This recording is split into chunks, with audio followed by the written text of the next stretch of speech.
Após analisar uma série de fontes abertas, consegui criar um mapa com os países onde a Federação Russa recruta mercenários para a guerra na Ucrânia.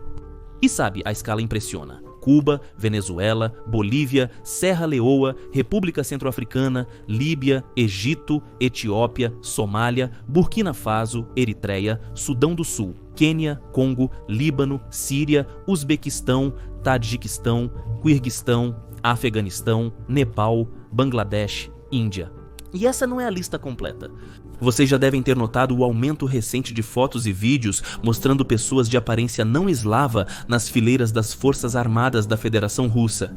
Segundo o Centro de Informação de Resistência, ao todo o lado russo recrutou cerca de 15 mil pessoas de vários países. De fato, as embaixadas de alguns dos países citados exigiram formalmente que Moscou cessasse o recrutamento de seus cidadãos. Os serviços secretos indianos realizaram uma operação especial para desmantelar uma rede de recrutamento para a guerra na Ucrânia. Esses fatos apontam um recrutamento em escala inédita. Bahram Khalid, quem é ele? São contratados que assinaram contratos. Qual é a nacionalidade dele? Iraniano. Jalidov Samir Gündüzoglu, Kuspanov Ayboladze Akhmetovich, Hussein Mahmoud Mohammed Abbas. Síria. Ashibli Wahid, Said Abrahim Dasuki Nur. Síria, é o Egito. Como dizem, a Rússia luta pelos valores tradicionais. Aliás, é justamente por esse motivo que este vídeo terá uma faixa de dublagem em inglês. Quero que ele seja assistido na Europa e nos Estados Unidos da América por aqueles que veem em Putin e na Rússia o último bastião do conservadorismo. Então peço que compartilhem o vídeo no Twitter caso estejam registrados lá. E também preciso lembrar novamente da importância de se inscrever no canal. Só isso já ajuda a divulgar este conteúdo. Agradeço desde já. Então 15 mil mercenários de dezenas de países, uma divisão inteira. E parece claro que dessa forma Moscou tenta reduzir a tensão social dentro do país, tentando encontrar degenerados dispostos a matar por dinheiro em outros países para não ter que procurar esses degenerados no próprio país.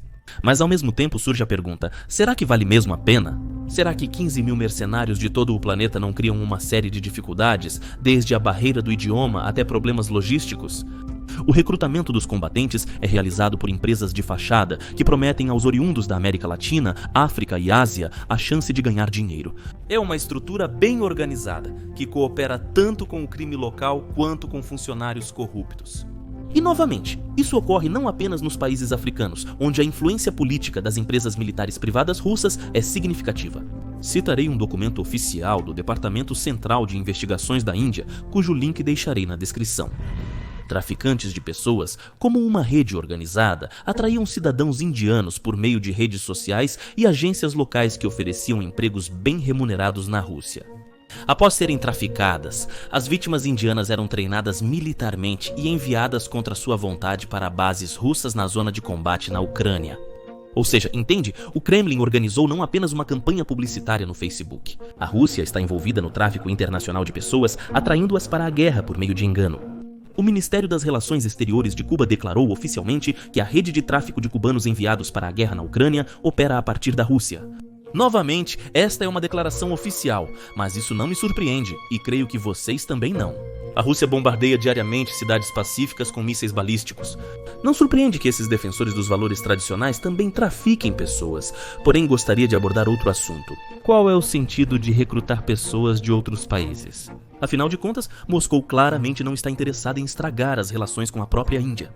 Recrutar alguns milhares de indianos é mais importante que o comércio de 65 bilhões de dólares com Bharat?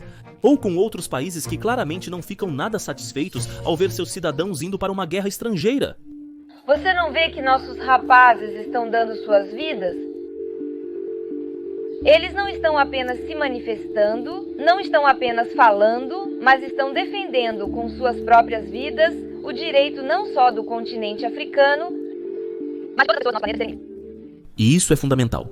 A prática de recrutar cidadãos de outros países não é uma tentativa de reduzir a tensão social no país e deixar parte dos homens russos em casa. Não, ou melhor, sim, mas só em parte.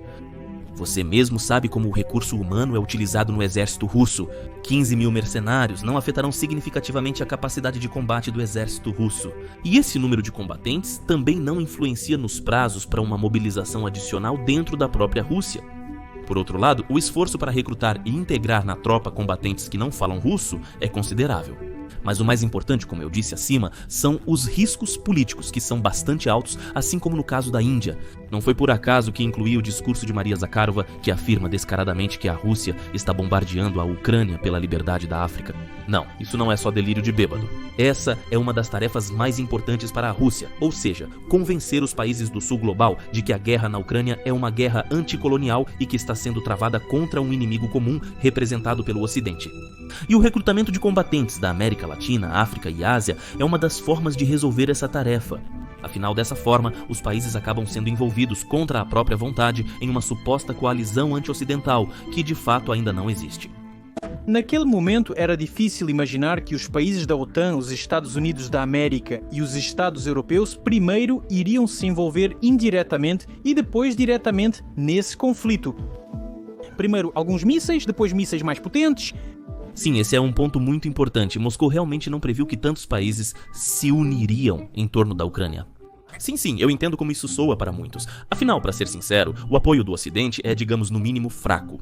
Mas nos vídeos anteriores eu tentei explicar para vocês qual é o motivo de tanta cautela.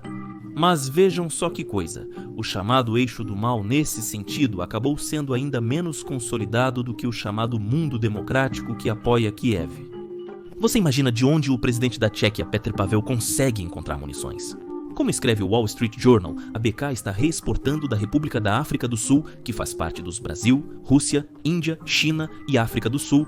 Mas há também uma série de informações indiretas de que outro membro dessa organização, a Índia, também decidiu revender munições para a Ucrânia. Não me surpreenderia se o escândalo com a rede de recrutamento de mercenários tivesse influenciado a decisão de Nova Delhi. E de onde a Ucrânia consegue as câmeras FPV para eles? Diversos drones de reconhecimento, componentes para guerras eletrônica, inteligência eletrônica e centenas de outros itens essenciais na linha de frente atualmente. Tudo isso vem da China. Você acha que Pequim não poderia restringir a exportação dos Mavics e permitir sua venda apenas para a Rússia? Ah, poderia sim, e isso seria uma catástrofe para a Ucrânia, mas felizmente ainda não conseguiram formar uma coalizão anti-ocidental. A Rússia está usando todos os métodos para envolver o máximo de países na guerra criminosa iniciada por ela, inclusive recrutando cidadãos de diferentes nações. Claro, surge a pergunta: como ocorre a integração de um Estado na órbita do Kremlin por meio do recrutamento de militantes? Permita-me fazer um breve desvio como exemplo.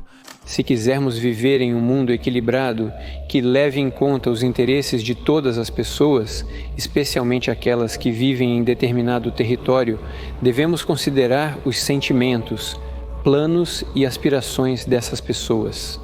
Portanto, nossa política para essa região, a Bósnia e Herzegovina e a República Sérvia, será construída com base nesses princípios.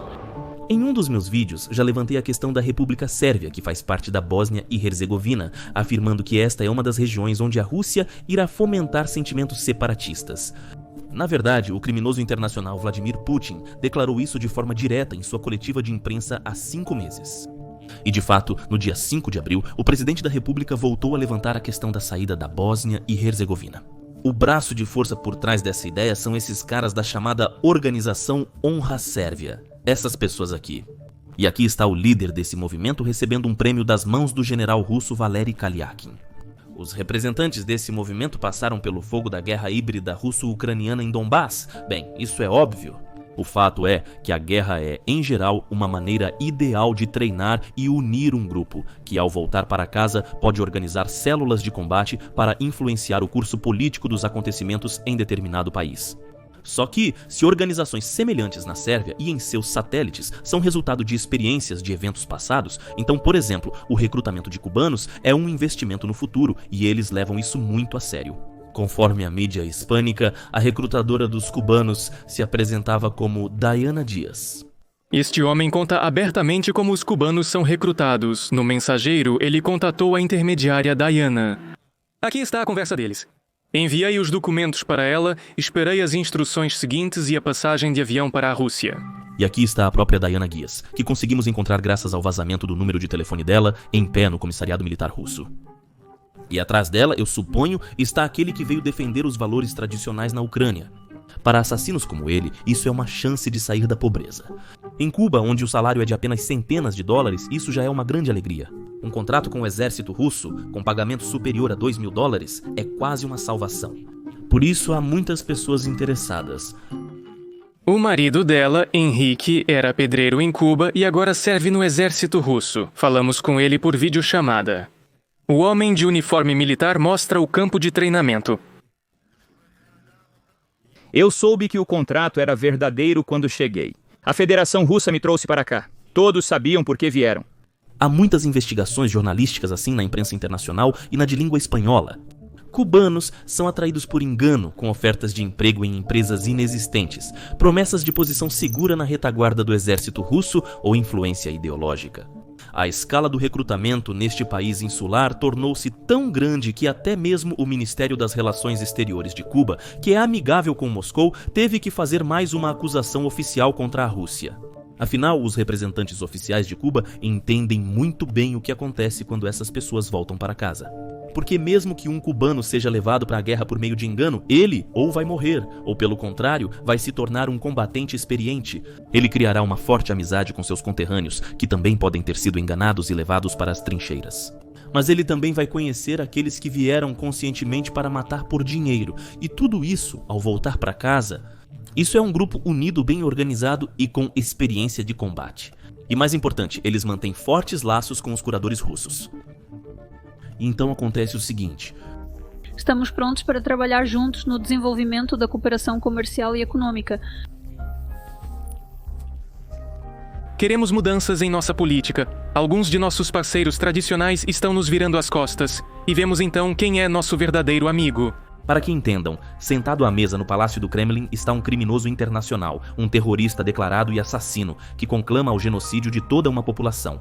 Em frente a ele está sentado o atual presidente de Burkina Faso, capitão Ibrahim Traoré, que em setembro de 2022 derrubou o líder anterior desse país africano, tenente-coronel Paul-Henri Damiba, que havia tomado o poder em um golpe de estado realizado no mesmo ano de 2022.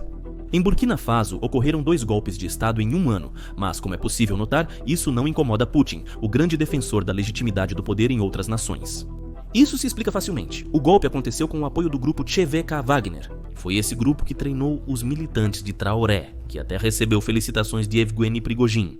Mas o falecido Evgeny, na minha opinião, foi um pouco dissimulado ao afirmar que o golpe aconteceu para o bem do povo de Burkina Faso. Afinal de contas, em parte o golpe também aconteceu em benefício das empresas de Prigozhin que conseguiram contratos para a extração de minerais nesse país. E claro, há inúmeros exemplos desse tipo. Para você ter uma ideia, eu até desenhei um esquema inteiro mostrando como funciona o recrutamento, o treinamento e a preparação dos combatentes. Depois, eles se transformam em forças políticas que de fato controlam o Estado. E o fato de que agora há cada vez mais pessoas de diferentes países em solo ucraniano deve preocupar não só Kiev, mas também outras capitais. E, em primeiro lugar, as capitais do sul global. Afinal, essa guerra não é só contra a Ucrânia.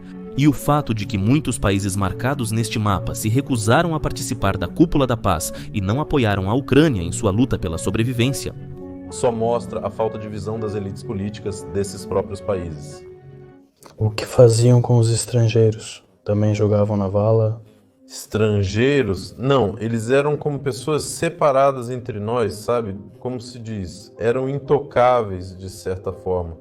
Mas com eles a gente já não resolvia nada. No máximo, o que podíamos fazer era lidar com eles. Isso especificamente era sobre o que iria acontecer nas posições. O resto das questões já era... Quantos irmãos negros estrangeiros você tinha desses russos puros? Mandaram 14 pessoas pra gente, mas depois de alguns dias eles tiraram eles. Porque era difícil com eles, sem saber a língua deles, e eles também não sabiam muito. A nossa tinham 2 tradutores, mas isso não era suficiente. Na companhia de 80 pessoas, 14 eram estrangeiros. Mesmo sem entender nada de russo, eles eram intocáveis e supervisionados diretamente pelo comando do regimento. Era isso que precisava ser provado. Para Putin, a Ucrânia se tornou um campo de testes e treinamento onde militantes da Ásia, África e América Latina são treinados. Ele estava tão empenhado em proteger Donbass que agora, no lugar da outrora próspera Mariupol, há ruínas com pessoas vindas da Ásia Central. Ele tentou tanto provar que ucranianos e russos são irmãos que trouxe para a Ucrânia 15 mil canalhas morais que estão dispostos a roubar, matar e estuprar ucranianos por dinheiro. Ele tentou tanto transformar a Rússia em uma superpotência, mas em vez de economia, soft power, tecnologia, elementos indispensáveis de qualquer superpotência, ele só aprendeu a intimidar e aterrorizar os vizinhos. E como este vídeo será traduzido para o inglês, gostaria de me dirigir àqueles que estão pensando em assinar um contrato com as Forças Armadas da Federação Russa e ir para a guerra. Não façam isso, pois cabe a vocês decidir, viver ou simplesmente morrer em solo ucraniano.